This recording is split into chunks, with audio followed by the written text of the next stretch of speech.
बेटा, तुम्हारे पापा मुझसे दूर नहीं रह सकते। लेकिन माँ, मुझे भी तो देखो ना, मैं शादी कर ली है और मेरी पत्नी ने कहा है कि साथ में माँ जी को ही लाना, पापा को नहीं। और वैसे भी आप दोनों को साथ में रखना मेरे लिए बहुत ज्यादा मुश्किल हो जाएगा। प्लीज मैं आपसे रिक्वेस्ट करता हूँ माँ, आप पापा को मना लीजिए। ठीक है बेटा, अगर ऐसी बात है तो मैं तुम्हारे पापा से जरूर बात करूंगी। और फिर टूनी चिड़िया कालू कौवे को सारी बात बताती है। तो प्यारे दोस्तों, अभी तक आपने इस चैनल को सब्सक्राइब नहीं करा, वीडियो को भी लाइक नहीं करा, चैनल को सब्सक्राइब और वीडियो को लाइक कर हमें सपोर्ट करें। कहानी में आगे और भी मजा आने वाला है। या तू क्या कह रही है टूनी? कुछ दानों के चक्कर में हम एक दूसरे से दूर रहे, बस यही दिन देखने को रह गया था। कालू जी, बस मेरे खातिर, बस मेरे लिए आप मान जाइए, यह समझ लीजिए कि मैं इसी में खुश हूँ।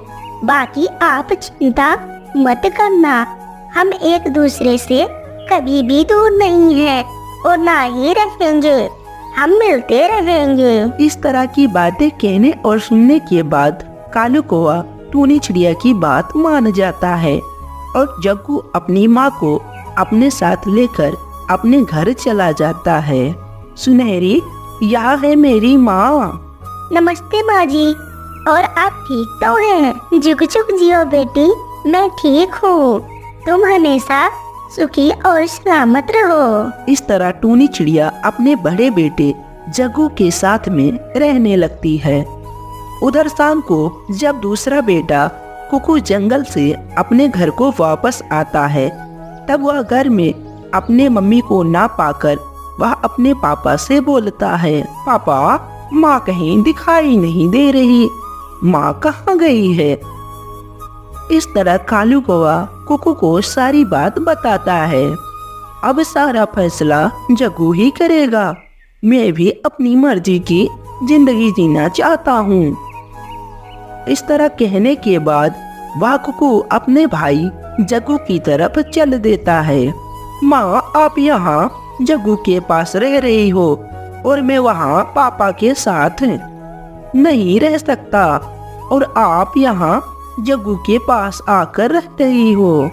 बेटा, हम दोनों मजबूर हैं, यहाँ दिन देखने से पहले अच्छा होता कि हम मर ही जाते, हमारा तो जीना ही बेकार है। हाँ हाँ, ठीक कहती हो माँ, मेरी बात तो वैसे भी सबको तीर की तरह चुभती है। अरे कुकू, किस चीज की टेंशन है? तुझे तो बना बनाया घर मिल गया, अब तुझे क्या चाहिए? जाकर रहो ना उसमें आराम से, मुझे उस घर में रहने की जरूरत नहीं है।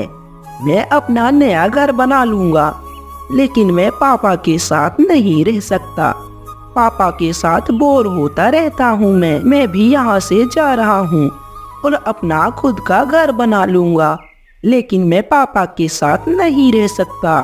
इस तरह कहकर कुकू भी वहाँ से चला जाता है।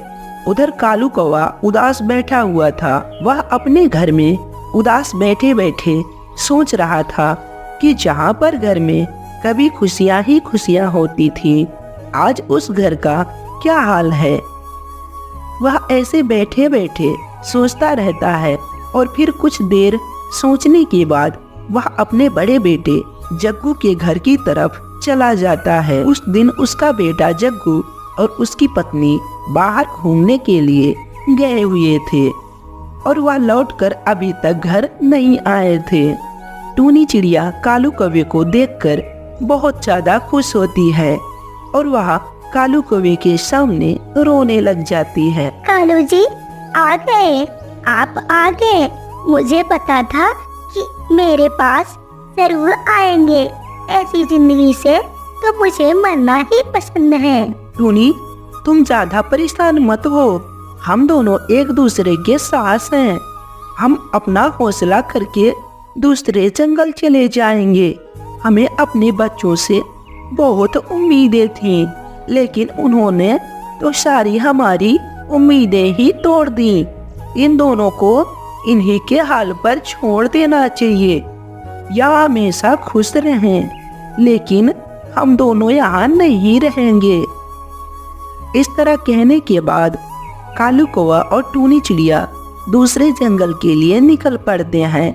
वह दोनों धीरे धीरे उड़कर दूसरे जंगल में पहुंच जाते हैं। वहां पर मिट्ठू तोता रहता था और वह स्वभाव से बहुत ही अच्छा मिट्ठू था।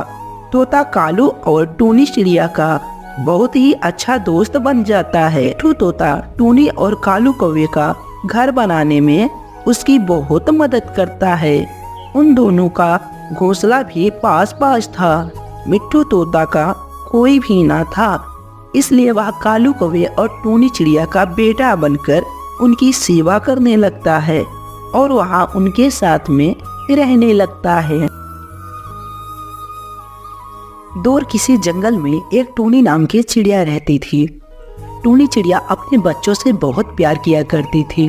अपने बच्चों से तो प्यार सभी किया करते हैं, पर टूनी चिड़िया अपने बच्चों से कुछ ज़्यादा ही प्यार किया करती थी। टूनी चिड़िया का यह परिवार बहुत ही खुशी से दिन गुजार रहा था। फिर अचानक से एक दिन आसमान में बहुत गहरे बादल छा जाते हैं और अचानक से तेज बारिश शुरू हो जाती है। टूनी चिड़िया अपने परिवार के साथ अपने घर में डरी सहमी हुई सी बैठी हुई थी। अभी कुछ दिनों के लिए भोजन तो हमारे पास है, लेकिन अगर बारिश ना निकली कालू जी, तो हमारे बच्चे बारिश में भूखे ही रहेंगे। हाँ हाँ टूनी, तुम ठीक कहती हो। अभी कितनों दिनों तक का भोजन बचा हुआ है घर में? कालू जी, बस केवल 2 दिनों का भोजन बचा है घर में। बाकी का राशन पानी खत्म हो गया है। उसके बाद हमारे बच्चे क्या भूखे ही रहेंगे? तुम घबराओ नहीं टूनी, मेरे जीते जी मेरे बच्चे कभी भी भूखे नहीं सोएंगे। मैं कुछ ना कुछ जरूर करूँगा, तुम परेशान मत हो। इसी तरह 2-3 दिन गुजर जाते हैं, लेकिन बारिश रुकने का नाम नहीं लेती। कालू जी, इसी बात का मुझे डर था। आज शाम के लिए भी भोजन नहीं है। क्या मेरे बच्चे भूखे ही सोएंगे आज? हाँ हाँ टूनी, मुझे भी पता है। मैं भी यही सोच रहा था, अगर बारिश की डर से हम घर में ऐसे ही बैठे रहेंगे तो हमारे बच्चे रात को क्या खाएंगे। तुम अब मुझे रोकना मत, मैं अभी जाता हूँ और अपने बच्चों के लिए कहीं ना कहीं से भोजन ढूंढ कर लाऊंगा। नहीं कालू जी, मैं आपको इतनी तेज बारिश में कहीं नहीं जाने दूंगी। और बारिश के साथ ठंडी हवा भी चल रही है। आप इस तरह की ठंडी हवा और बारिश में किस तरह उड़ पाएंगे इतनी तेज हवा में? और वैसे भी आपने तो आज भी भोजन नहीं किया है। कितना भी छुपा लो, लेकिन मुझे सब पता है। और अब तो आपको भूख भी लग रही होगी।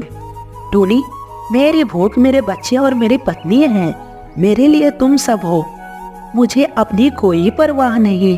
अगर तुम सब सलामत हो और आंखों के सामने हो तो ही मैं चैन की नींद सो सकता हूँ। अब मुझे जाना होगा, अब मुझे तुम मत रोको।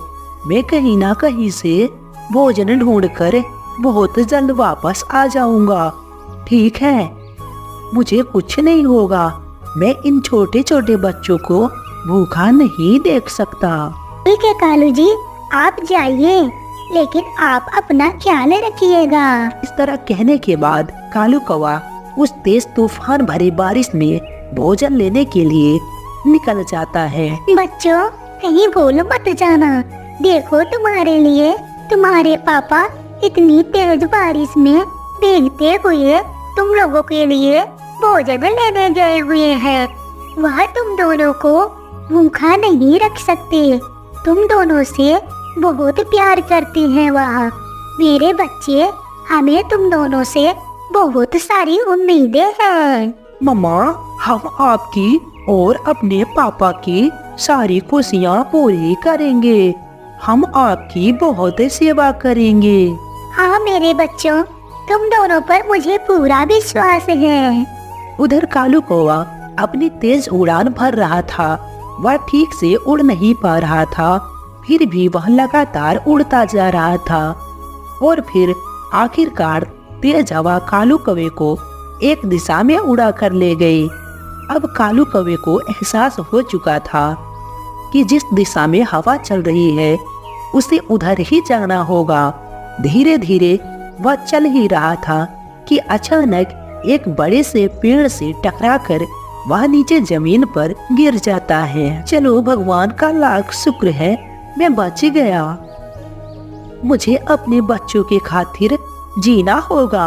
मैं अपने बच्चों के लिए कुछ भी करके, कैसे भी करके भोजन लेकर जाऊंगा। इस तरह कहकर कालू कौवा अपने मन को सांत्वना देता है। जंगल बहुत ही ज्यादा घना था। जिस जंगल में किसी भी पक्षी का कोई बसेरा ना हो। हवा थोड़ी धीमी हुई और कालू कौवा फिर से आगे बढ़ता है। वह थोड़ी ही दूर पर चलता है, तभी उसे अचानक से एक गेहूं की बाली दिखती है। गेहूं की बाली को देखकर कालू कौवा हैरान हो जाता है, क्योंकि वह पहले भी इसी दिशा से गुजर चुका था। फिर उसको बाली नहीं दिखी, लेकिन यह गेहूं का बाली उसे पहली बार ही दिखा। कालू कौवा गेहूं की बाली उठा लेता है और तेज हवा में उड़ते हुए अपने घर की ओर पहुंच जाता है। घर में उसकी पत्नी और उसके बच्चे उसके आने का बेसब्री से इंतजार कर रहे थे।